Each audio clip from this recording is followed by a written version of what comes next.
Hello, everyone. Mm.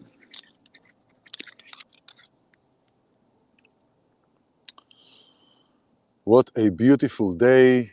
Anybody who is here, could be raining, shining, sunny, but wherever you are located and wherever you are seeing this, we all share one thing. We are connected. Always will be, always are. So, almost Shabbat. Let's see here. Mm.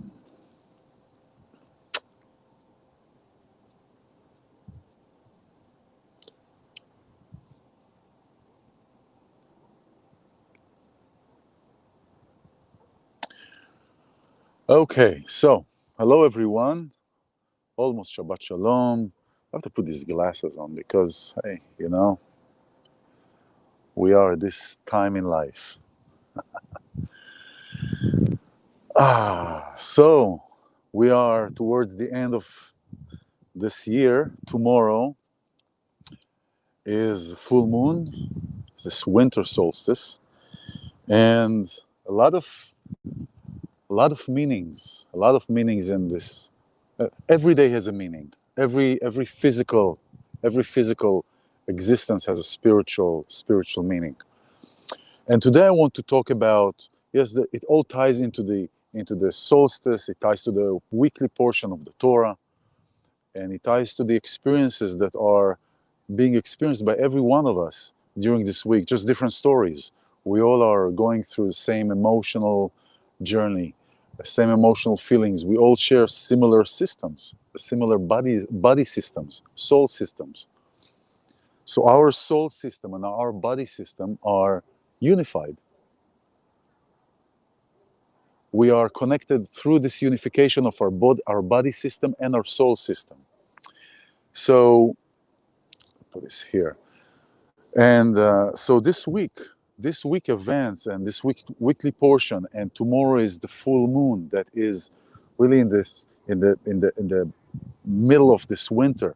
Some places are more wintry than this. I don't know where I am. I'm just in one of the mountains of here in the valley that are overlooking this beautiful place, and so I want to share with you the essence of this weekly portion, how it ties also into our weekly existence, into our daily existence, and that's forgiveness that leads to unity, that leads to happiness. And we'll talk about these three things. So this portion of this week, Parashat Vayechi, really is talking about the focusing for the most part on the death of Jacob in Egypt.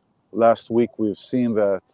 Well, last week, so many years ago, we've seen how Jacob eventually came to Egypt. Dogs are passing by. The weekly portion of Vayechi, Jacob is in Egypt and he's about to die and he's about to pass. And also the brothers of Joseph who came to Egypt are there, and they're all acclimated. They all lived well because of Joseph, actually, because of their actions actually led. Their actions that sold him eventually turned out to be good. Turned out to be good because everybody prospered in Egypt. They tried to kill him and to sell him, but it turned out to be well. So now Jacob is about to die, and he asks Joseph, bring me your kids so I can bless them before I die. And he brings them Ephraim and Menashe. Menashe is the oldest one, so he brings them before Jacob, and Jacob starts saying the blessing. But before he says the blessing, he is putting his hands on the heads of Ephraim and Menashe. Now Ephraim is the younger one, Menashe is the older one. So right hand would usually go on the older child. But what happened is that Jacob is crisscrossing his hand, so he's putting his right hand on the younger head, the younger boy, and the left hand on the older one. And it says that Jacob's eyes are not as they used to be, and Joseph is trying to correct him, but Jacob insists. He says, no, no. Yes, the older one also will grow to be and will be a great to a great nation, but the one who will succeed more will be the younger one, because he could see and he could foresee things. So he put his right hand on the younger boy, and what happens is amazing, because you see this true love between these two brothers, Menashe and Ephraim. Today, maybe most likely because of how we are today, and competition and materialism is at the rise, so to speak, and not so to speak, really. The other brother would be jealous. Say, wait, I'm the older one. Why are you blessing him? Why didn't you bless me? But actually, you see here, and it talks about how loving and accepting Menashe was. He was happy because this is his brother. This is true love. I really want my brother to be happy, and I'm so happy that my brother is receiving that. And Menashe went and he hugged his brother, and he was happy for him. And for Jacob, it really triggered what happened with Joseph and his brothers, because the reason they're older is that Joseph's brothers were jealous of him because Jacob favored Joseph, and they wanted to kill him and to sell him. Well, you can't kill him and sell him. They wanted to kill him. The other brother saved him, and eventually he was sold. And he saw and he said, because of this love, because of this unconditional love, that you understand that you are unified, that you have unity, we're all connected. He raised their status from grandchildren to sons, and these are the tribes, the tribes that eventually came out of these children. He raised their status because of what happened to Joseph, because of the jealousy. And the jealousy is, and this is also ties into the solstice and to the full moon tomorrow. Jealousy is an enormous power, a negative power, because it creates separation, it creates jealousy and competition between people rather than unity and solidarity. It creates these fictitious feelings, these fictitious movies. Somebody is jealous of somebody. Why are they succeeding and I'm not succeeding? Right? It was like, for example, you succeed and you tell somebody about your success and you tell where you're going and what you're doing today. And the other person says, oh, I'm happy for you. You're doing way better than I'm doing. There is this ounce of jealousy that creates this friction, and it can happen on any level. It can happen on family level. It can happen on get the water here. It can happen on any level. It can happen on family. It can happen in work. This jealousy energy can come in different shapes and forms. If you've heard about the evil eye, Ayin Hara, comes from our eyes, right? What does that mean? I remember as a kid, neighbors would come to my parents' house and wanted to see how things were done in a certain way. My dad used to build everything, so he used to renovate the house and everything. So people would come and they would see, wow, this is so beautiful. This is not like us. This is not like ours. And I remember a certain situation where as that person left, that came and said, oh, this is so beautiful, this is not like ours, we want to do this the same. Like a major thing that my dad built in the house just cracked and fell. It was just a piece of furniture that just cracked and fell. So what is happening, our eyes, we don't only see through our eyes, but we also emit energy. We emit energy from parts of our body. Just like when we have a heart expansion, we emit this energy of connectedness, this energy of togetherness. The same thing with our eyes. When we see something, And if our intention is not in check, and when I say in check, is in check with kindness, with goodness, with wanting the best for the other person, rather it is infused with the intention of, oh, I want the same. Why does this person have that and I don't have that? How come this person? We're omitting a frequency. We're omitting a low vibration, and that low vibration is considered to be the evil eye. By the way, turquoise color is the color that is against the evil eye. So if you wear turquoise, if you wear a necklace, if you notice the necklace of the Khamsa, the hand of the five, has as many times a stone with the color of turquoise. So the eyes omit as well, and the jealousy is part of what the sages are saying. Kin'at, ta'ava, v'kavod, jealousy, ta'ava, desires, and looking for respect. But when I'm talking respect, is like I'm more important. Those three things, this kin'ah, ta'ava, v'kavod, motzi'im et ha'adam min ha'olam, are taking the person out of the world. Jealousy, desires, and seeking for respect, seeking for, look at me, oh, I'm important, and all these kind of, that kind of respect. I'm not talking about the so built-in respect for humankind, for humanity, a respect to a person. But the respect comes from the ego. Those three, kin'ah, the jealousy, the desires, and the respect, are getting every person out of this world. Why? Because the frequency that we inhabit during this time is creating a whole completely different structure of the person. And so let's see what you're saying here.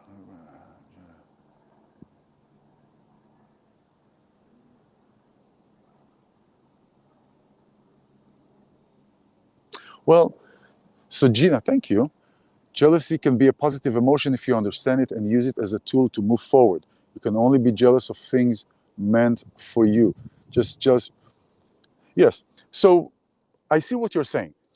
Jealousy can be, anything has two ends. Anything has two polarities, right?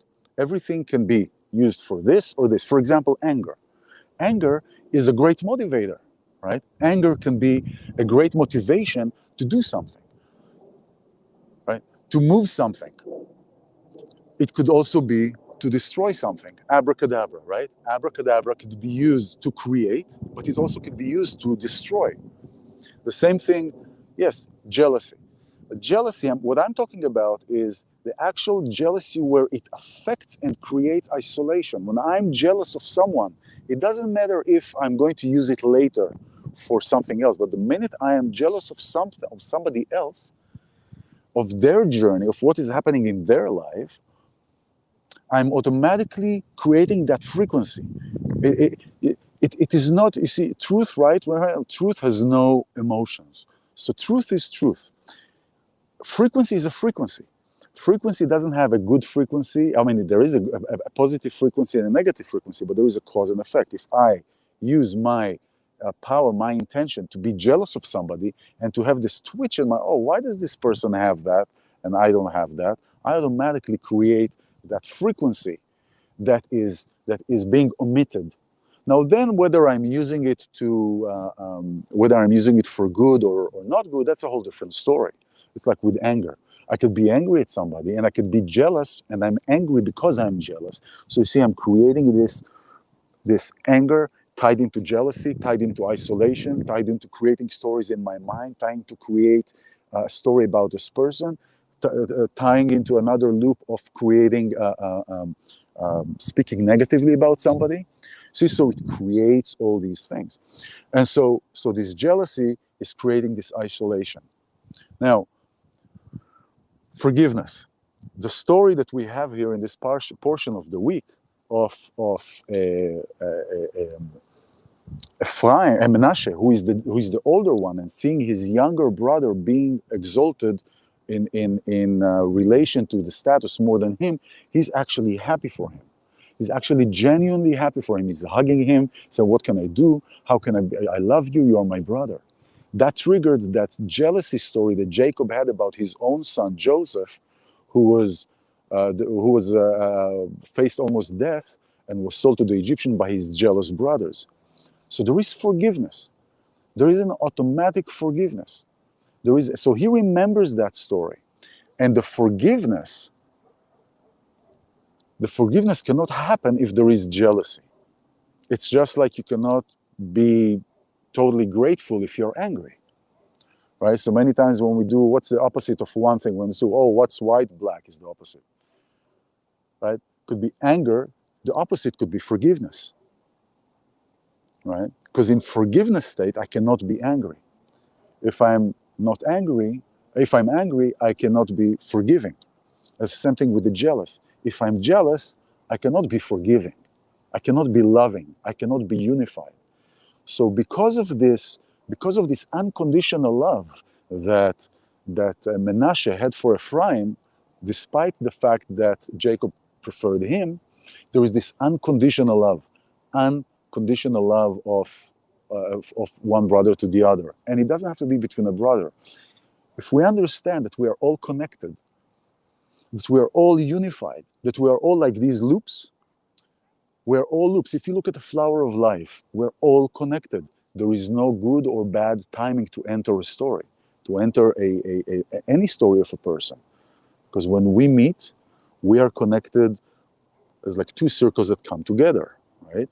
And so we enter the story of another person at the particular exact moment in time in this physical world that we need to enter and create some kind of a change, some kind of a shift, some kind of a connection that will lead to a greater story. But if we understand that we are connected, that we are unified, our strength as society, our strength as individuals will just blow this world, and actually heaven is on earth. And suddenly our eyes will open as a unified collective to see that heaven can and is on earth. And this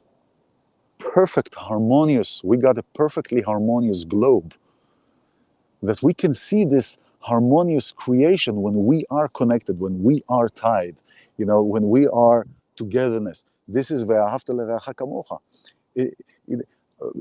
Ve'ahavta l'reacha kamocha, love your neighbor, your friend, just like yourself. But the really translation, the literal translation, is love to your neighbor as you want for yourself. Meaning, I want the best for you. I want the best for you the same way that I want for me. I want all the goodness and the riches and the wonderfulness of this world for you in the same way that I want it for me.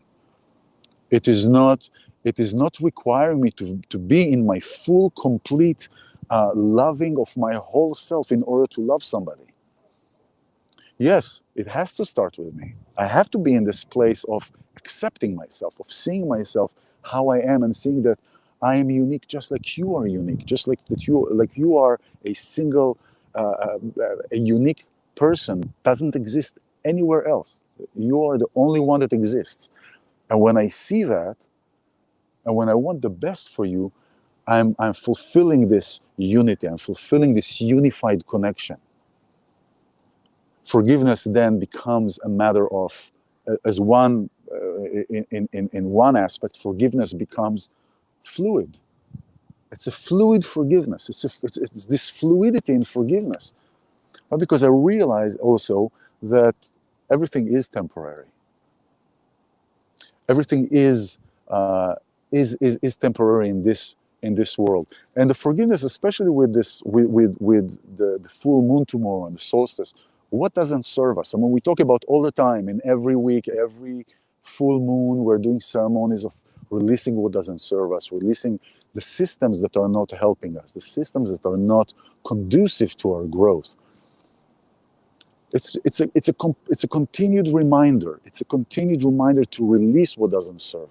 So what can we release today? What can we release tomorrow? What kind of a ceremony you can create for yourself to release? Is to release this jealousy energy.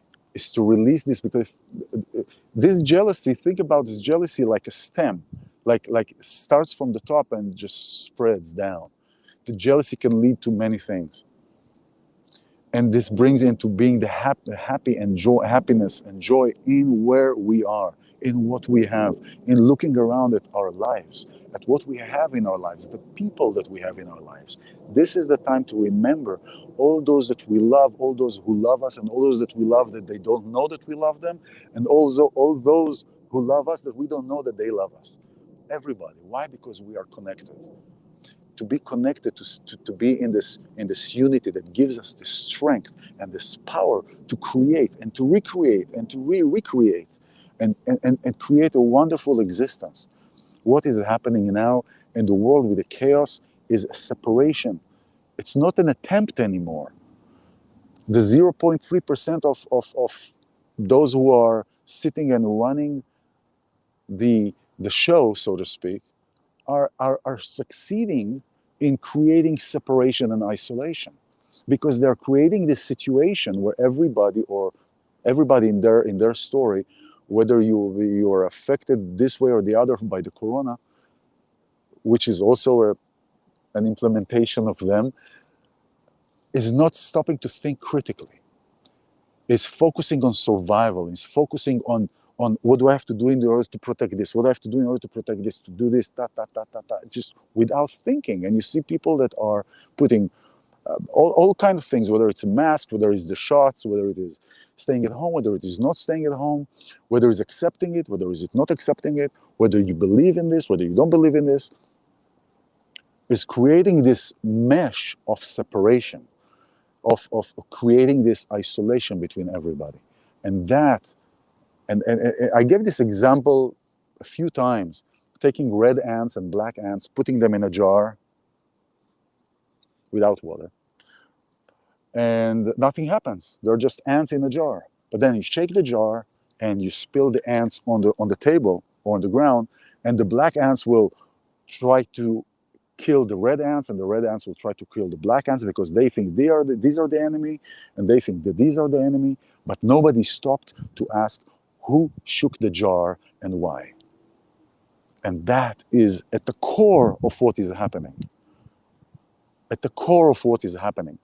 I personally don't believe that anything that has to do with governments is something to be trusted, because the government do not want for the best of the citizen, for the best of the person.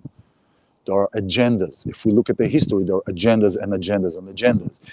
That's maybe for a different conversation, but the gist of it is that the isolation that is being created is causing for all this negative energy, for this jealousy, for this anger, for this looking for the respect, for the self respect me, I need this, I'm better, I'm all this.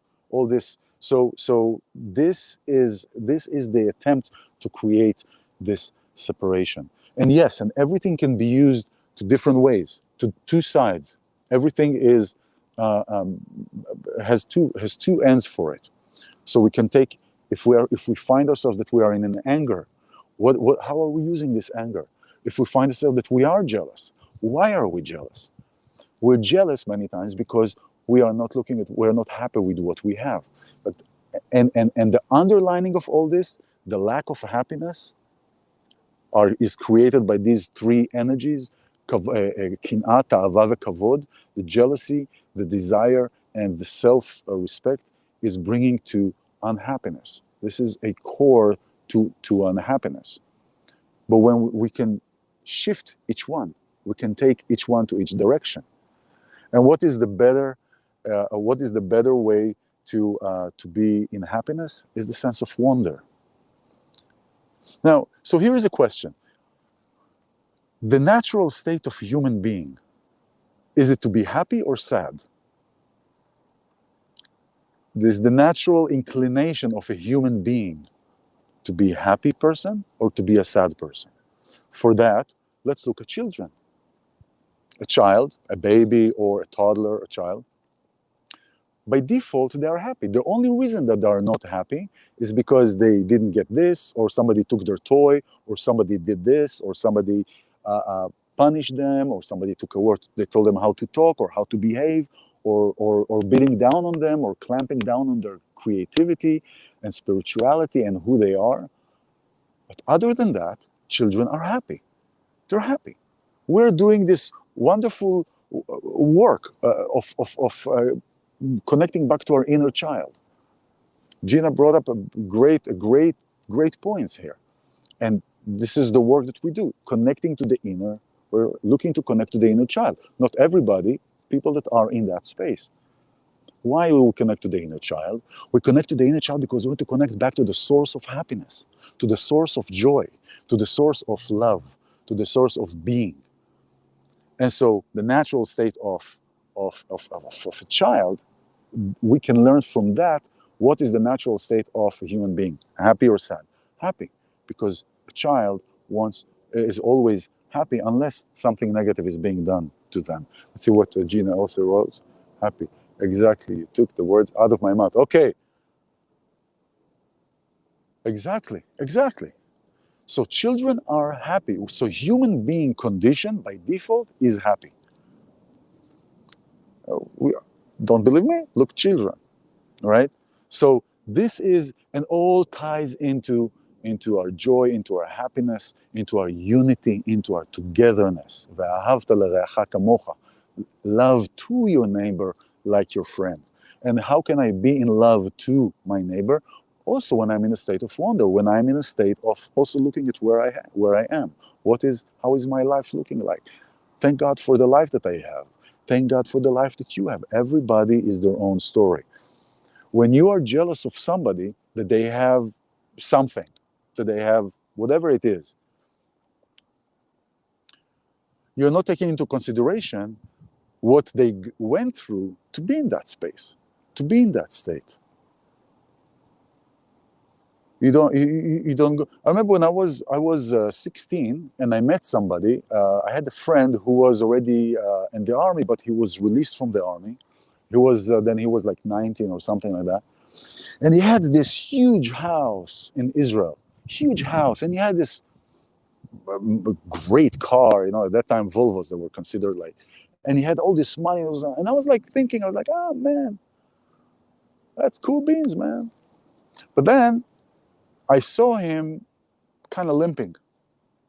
So when I asked him it wasn't, we were sitting in his car driving, and I asked him about his limping, and he said, well, he said he was in the army, and he got, there was what they call friendly fire, right?